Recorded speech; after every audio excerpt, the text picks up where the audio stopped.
పరమ పవిత్ర పుణ్యక్షేత్రం తిరుమల తిరుపతి దేవస్థానంలో అపచారం జరిగింది.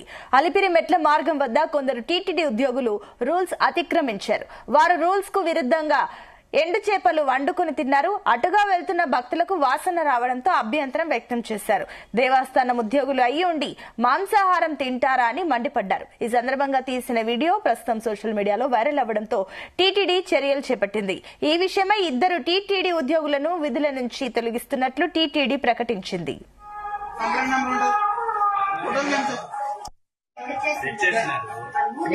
ఎవరు తెచ్చేసారన్నా వెండి చేపలు తింటున్నా అసలు నువ్వు ఊరి నుండి తెచ్చారంటే కింద తినేసి రావాలి, అంతేగాని పైకి తేయకూడదు కదా. అపవిత్రం చేస్తున్నారు గుడికి. మీరు వచ్చిన గుడికి ఏంటేమమ్మా కంప్లైంట్ నెంబర్ ఉంటుంది చూడండి. ఫోన్ చేయి కంప్లైంట్ నెంబర్ ఉంటుంది. ఫోటోలు తీస్తున్నా, వీడియో ఇస్తున్నాను. బాగా కటకారం అయిపోయింది ప్రతిసారి.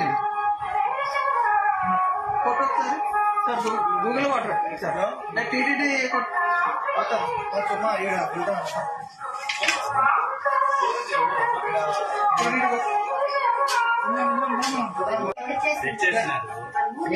ఎవరు తెచ్చేసారన్నా వెండి చేపలు తింటున్నా అసలు నువ్వు ఏం తెచ్చేస్తున్నారు. ఊరి నుండి తెచ్చారంటే